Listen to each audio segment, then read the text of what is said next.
Bonsoir à tous, merci d'être au rendez-vous pour une nouvelle édition. Voici les titres de votre journal.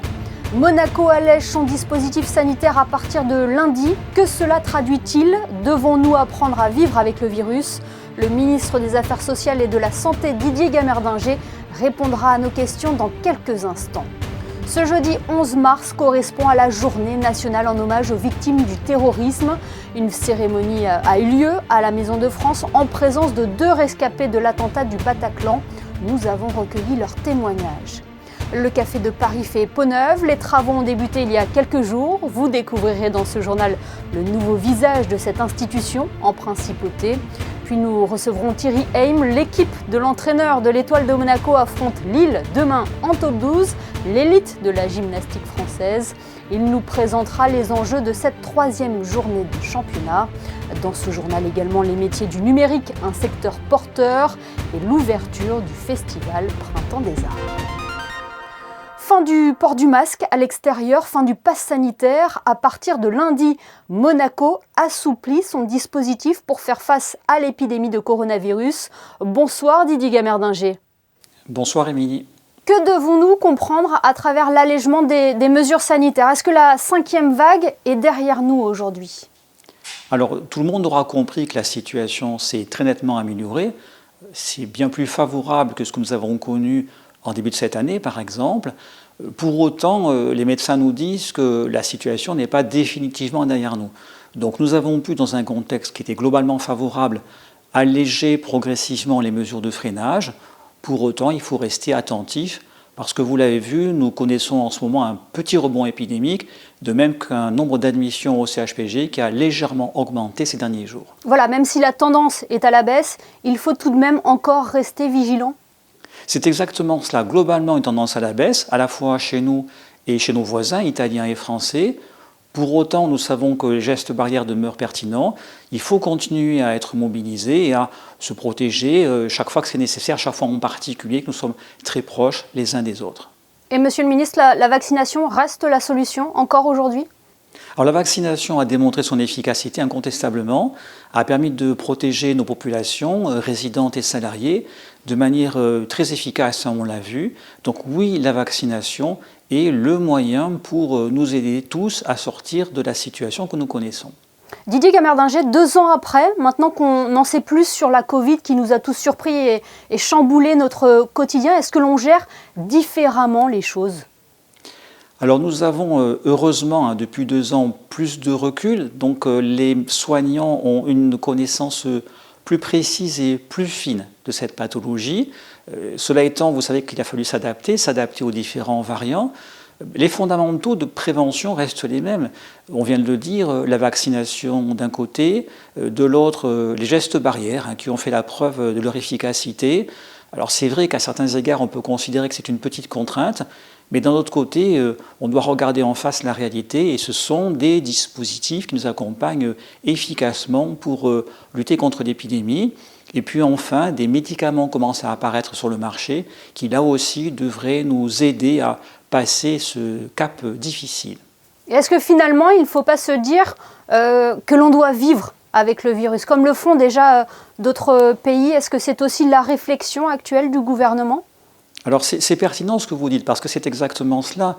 La situation s'est améliorée, pour autant, ce que nous voyons objectivement, c'est que le taux d'incidence reste quand même assez marqué, le taux de positivité aussi, donc oui, nous devons apprendre à vivre tous avec le virus. Alors comment fait-on?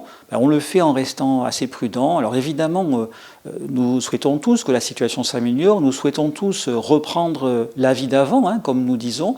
Pour autant, pour l'instant, il faut continuer à rester attentif, donc prudent, pour éviter d'être contaminé, et puis surtout pour éviter de contaminer les personnes les plus fragiles. C'est cela qui est fondamental. Didier Gamerdinger, dans un tout autre domaine, face au risque nucléaire lié à la guerre en Ukraine, de nombreux Français demandent de l'iode en pharmacie. Qu'en est-il à Monaco? Est-ce que ces comprimés sont disponibles? Et est-ce qu'il est utile de se précipiter déjà sur ce type de produit? Alors, 2 réponses à votre questionnement. D'une part, la principauté de Monaco dispose d'un stock stratégique de comprimés d'iode qui permet de prendre en compte la totalité de sa population. Donc, il n'y a pas de souci de ce côté-là. Le deuxième point, c'est qu'il ne faut surtout pas prendre les comprimés d'iode prématurément parce qu'il serait inefficace. Et donc la bonne approche, c'est celle que nous retenons en Principauté de Monaco, c'est celle d'une distribution en cas de nécessité très rapide dans les différents quartiers de la Principauté, comme le font au demeurant la plupart des États voisins qui ont retenu une approche identique à la nôtre.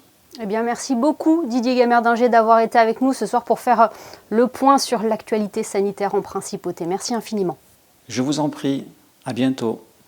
Retour à présent sur cette cérémonie d'hommage aux victimes du terrorisme à la Maison de France. Une journée nationale leur est dédiée chaque année, un 11 mars, un instant de commémoration alors que se déroulent en ce moment même en France les procès des attentats du 13 novembre 2015 et de Saint-Étienne-de-Rouvray. Alexandra Pagny et Alexa Vial ont assisté à cette cérémonie qui a eu lieu en présence de personnalités monégasques et de 2 rescapés du Bataclan. Ils sont tous 2 résidents de la Principauté et participaient à un moment qui se voulait festif ce soir du 13 novembre 2015. Ils faisaient partie des 1500 spectateurs au concert du groupe de rock Eagles of Death Metal au Bataclan. Adrien et Valentina sont des rescapés de cette nuit d'effroi dans la capitale française. Ils ont reçu en 2020 la médaille nationale de reconnaissance aux victimes du terrorisme. La vie continue, même si on a cette sensation qu'elle s'est arrêtée ce jour-là. Donc il y a de l'espoir que ça puisse avancer. Et au bout d'un moment, l'être humain est quand même bien fait, il est résilient et on peut surmonter tout ça. Même si pour d'autres, je le conçois évidemment beaucoup plus dur que nous, qui n'avons pas eu de blessures physiques. Je pense qu'il faut jamais oublier, on a quand même un devoir de mémoire vis-à-vis d'eux. Nous, on a l'extrême chance d'être là aujourd'hui, en bonne santé et ne serait-ce que par respect pour les personnes qui ont été soit très gravement blessées, soit qui sont morts, soit pour les proches des victimes. Par respect pour eux, je pense que c'est important qu'on se souvienne et donc ce genre de journée y participe grandement. Se reconstruire et continuer à vivre. La Maison de France accueille cette cérémonie de commémoration nationale des victimes du terrorisme pour se souvenir de ces victimes, mais aussi pour entourer et accompagner les survivants et leurs proches. Un message émouvant et surtout empli d'espoir. Le procès de l'attentat de Nice du 14 juillet 2016 s'ouvrira quant à lui en septembre prochain. Parlons de toute autre chose à présent. Cela n'a pas pu vous échapper. Les travaux au Café de Paris ont débuté depuis quelques jours. L'établissement va être totalement repensé pour s'offrir une seconde jeunesse, mais tout en conservant son identité. Les explications de Christine Datomel sur des images de Lionel Bernardi. Le Café de Paris se refait une beauté. Des travaux de rénovation sont en cours de réalisation. C'est pourquoi la brasserie déménage à la Salle Empire, le temps de sa métamorphose. Et si le Café de Paris reste une institution en Principauté, les changements opérés tiendront compte justement de son esprit Belle Époque. À la tête du projet, l'architecte monégasque Alexandre Giraldi et l'architecte en chef des monuments historiques Alain-Charles Perrault. L'âme du Café de Paris sera donc bien préservée. On fait 2 choses en fait. On harmonise un peu l'ensemble de la façade parce que quand vous le regardez de la place, ça passe encore. Mais quand vous le regardez du One Monte Carlo ou de l'Hôtel de Paris, il n'y a pas un bout qui va avec l'autre. Ça a été fait par raccro, par rajout et c'est pas homogénéisé. Donc 1, on l'homogénise et 2, on comble les espaces qui aujourd'hui ne sont pas utilisés, c'est-à-dire en gros, quand vous regardez le Café de Paris, la partie droite, et on remonte là d'un étage et demi pour revenir au niveau de la partie gauche du bâtiment actuel. Donc, on le garde dans son jus.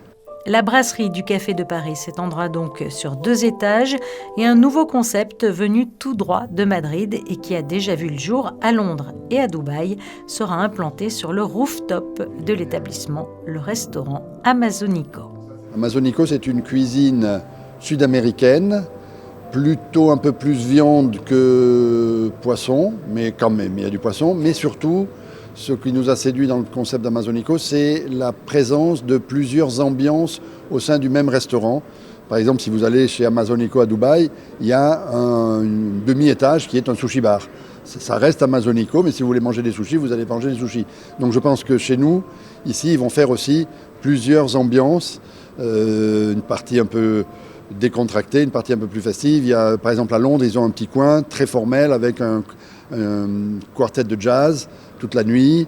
Donc ils arrivent à créer plusieurs ambiances dans le même espace. Plusieurs boutiques de luxe viendront compléter l'offre déjà présente à Les François Blanc, un projet qui prévoit donc 800 mètres carrés de nouvelles surfaces commerciales, un étage supplémentaire d'une surface de 1000 mètres carrés pour le Café de Paris, même condition pour le rooftop et ses terrasses. Après 15 mois de travaux, les 10 000 mètres carrés utiles du bâtiment actuel atteindront donc une superficie totale d'environ 13 000 mètres carrés, un projet qui devrait voir le jour fin juin 2023. Et en attendant, le Café de Paris a pris ses quartiers au cœur de la salle Empire, de l'autre côté de la place du Casino. On rejoint Frédéric Elion pour un premier point sur l'actualité. Bonsoir Frédéric. On débute par du football et l'AS Monaco qui est tombé dans le piège à Braga. Bonsoir Émilie, effectivement, mauvaise opération pour les joueurs de Philippe Clément. Au Portugal, une défaite 2-0 à Braga à l'occasion du 8e de finale aller de Ligue Europa. Un premier but encaissé très tôt, dès la 3e minute, un second en toute fin de rencontre à la 89e. Entre-temps, Monaco a marqué 2 buts, refusé pour hors-jeu, a eu de nombreuses occasions, mais a manqué de réalisme. Match retour jeudi prochain au stade Louis II. Sport toujours avec ce bel accomplissement en tennis de table. Xiaoxin Yang intègre le top 20 mondial. La pongiste monégasque médaillée d'argent aux Jeux méditerranéens à Tarragone et multiples médailles d'or aux Jeux des petits États d'Europe rentre dans le cercle très fermé des 20 meilleures joueuses du monde après être redescendue à la 340e place suite à la naissance de sa fille. Et on termine par cet événement de la Fondation Princesse Charlène de Monaco au Yacht Club hier soir. Un dîner-conférence organisé afin de présenter un beau projet prévu pour 2023, Cap Optimiste Monaco-Athènes. Objectif, une traversée du Pacifique à la rame au profit des enfants en traitement et post-cancer. Le prince Albert II était présent, tout comme Stéphanie Barnex, recordwoman de traversée en paddleboard, qui est venue présenter ce projet avec son équipe. Oui, Stéphanie Barnex, qui était notre invitée mercredi. Retrouvez d'ailleurs son entretien sur nos réseaux sociaux. Demain, l'Étoile de Monaco reçoit Lille en top 12. Les gymnastes monégasques ont bien débuté leur championnat après une victoire face à Monceau. Quel est leur état de forme avant leur match face aux Lillois? Comment abordent-ils la saison? Pour le savoir, nous avons contacté l'entraîneur de l'Étoile de Monaco. Bonsoir Thierry Heim. Bonsoir Amélie. Fin prêt pour demain? Écoutez, oui, on est en tout cas, on va dire, mieux préparé que sur le premier match. Mais on tombe sur une équipe un peu plus solide aussi, donc ça va jouer. Qu'est-ce qu'elle vaut cette équipe de la Madeleine? Cette équipe de la Madeleine, c'est une bonne équipe de bons combattants et de bons compétiteurs en tout cas. Et depuis des années, ils se classent toujours entre la 4e et 6e place. Donc on va dire que ça va être un match plutôt équilibré. Ouais, comme vous, elle est invaincue. Elle a gagné son opposition aussi face à Monceau. Hein. Oui, ils ont gagné l'opposition de 2 points supplémentaires par rapport à nous. Donc ils ont 2 petits points d'avance. Donc sur cette compétition de ce week-end, notre but, ce sera de rattraper ces 2 points ou en tout cas de ne pas en perdre. Donc voilà, parce que j'ai quand même des petits cas de grippe dans l'équipe. Donc on n'est pas au mieux en termes d'effectifs. Un peu comme face à Monceau finalement. Face à Monceau, on avait plutôt des problèmes de blessures, des gyms qui étaient en train de revenir de blessures. Et aujourd'hui, c'est plus la grippe qui nous embête. Donc les blessures, ça va mieux. Mais voilà, donc c'est comme ça, c'est le sport et c'est les aléas des compétitions. Malgré cela, Thierry, vous êtes confiant pour demain? Oui, l'équipe est très confiante et les garçons sont vraiment bien préparés. Ils ont mis beaucoup d'investissements. Et je pense qu'on pourra le voir dès demain à la compétition. Et quel est l'objectif cette saison, Thierry? Alors on avait fait une 4e place. Voilà. Il y a 2 ans, juste avant le Covid, on était en meilleure situation pour faire la grande finale, c'est-à-dire premier de notre demi-finale. Bon, manque de bol, ça s'est pas fait. Mais écoutez, cette année, l'objectif, ça serait... c'est vrai que je vous cache pas que d'aller en demi-finale, ça serait un super cadeau pour les garçons et pour le club. Un mot sur le top 12, c'est vraiment le top niveau de la gymnastique. Il rassemble les meilleures équipes françaises. Voilà, donc le top 12 rassemble les 12 meilleures équipes françaises, donc en masculin et en féminin, bien évidemment. Et donc déjà, d'en faire partie, c'est déjà une belle performance. Et on espère rester dans ce top 12 et performer au mieux.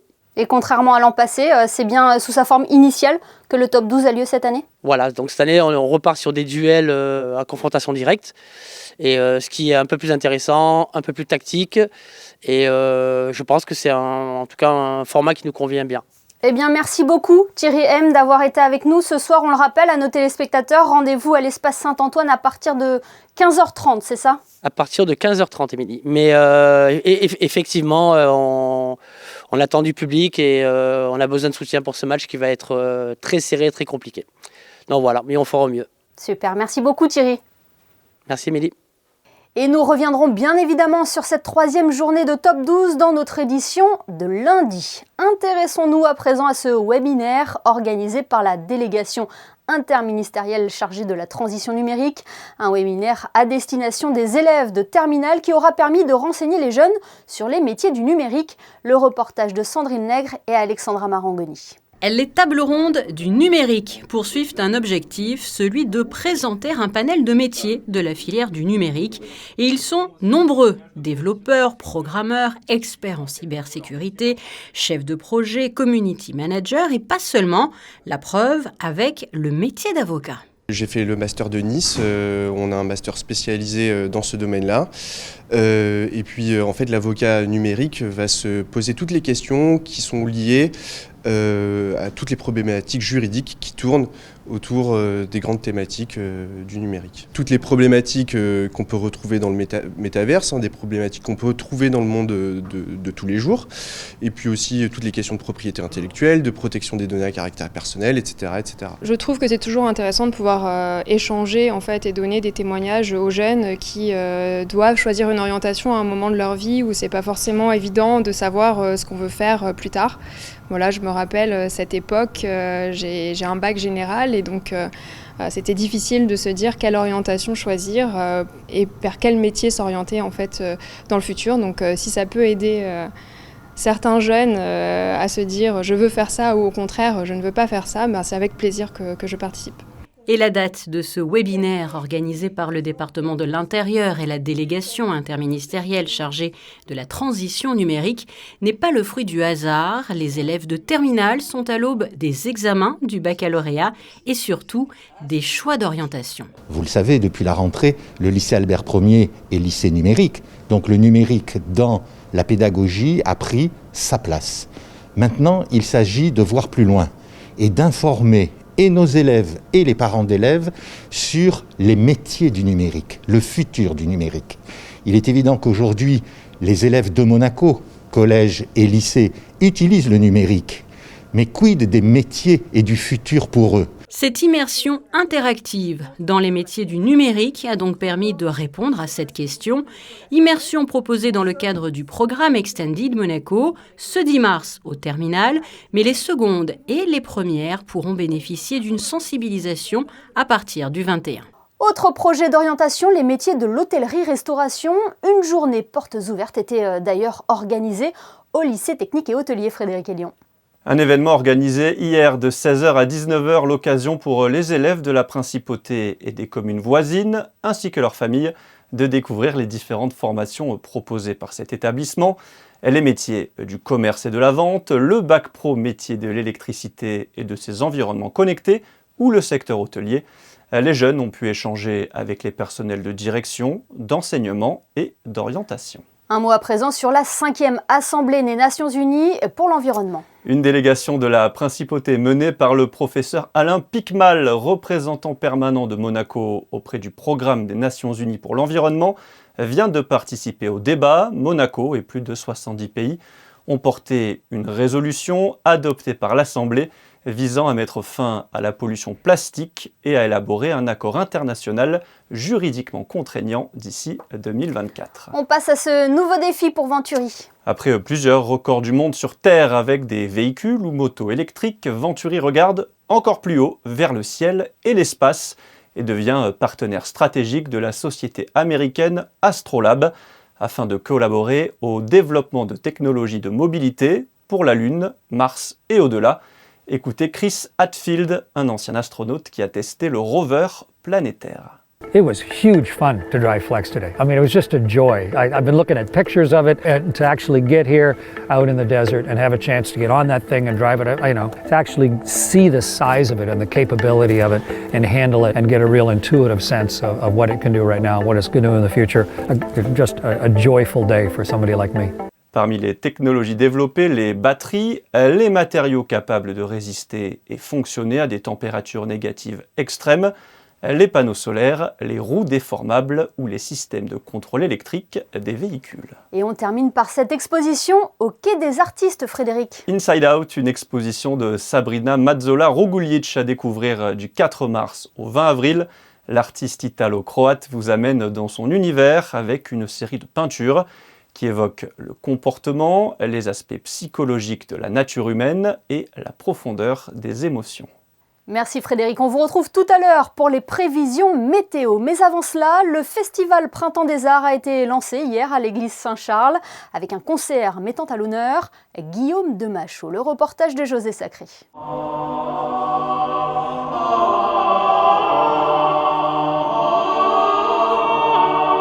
Ma fin est mon commencement et mon commencement ma fin. Cette chanson du XIVe siècle, fascinante composition du poète-musicien Guillaume de Machaut, a donné son titre à la programmation du Printemps des Arts de Monte-Carlo 2022. Elle était la première œuvre du concert d'ouverture de ce festival. C'était le 10 mars à l'église Saint-Charles, en présence de Son Altesse Royale la Princesse de Hanovre, présidente du Printemps des Arts, et de Bruno Mantovani, directeur artistique du festival. Au programme également, interprété par l'ensemble Gilles Binchois sous la direction de Dominique Vellard, La Messe de Notre-Dame, un autre chef-d'œuvre de Guillaume de Machaut. C'est un immense compositeur. Il était en même temps compositeur, mais aussi le plus grand poète de l'époque. Il a écrit 80 000 vers, il a écrit 142 chansons. Donc c'était vraiment un type tout à fait exceptionnel. Et donc, il a vraiment... Enfin, c'est la grande figure du XIVe siècle français. C'est comme toutes les grandes œuvres, nous, ça fait maintenant 32 ans qu'on la chante, et on ne se lasse jamais. C'est un tel chef-d'œuvre que le plaisir se renouvelle sans cesse. C'est vraiment tout à fait étonnant, parce que c'est en même temps lyrique, et en même temps, c'est très détaillé. Il y a des couleurs extraordinaires, des résultantes presque harmoniques qui sont extraordinaires, alors que c'est écrit en contrepoint, donc des lignes qui se superposent. Mais oui, c'est un des grands chefs-d'œuvre de la musique occidentale.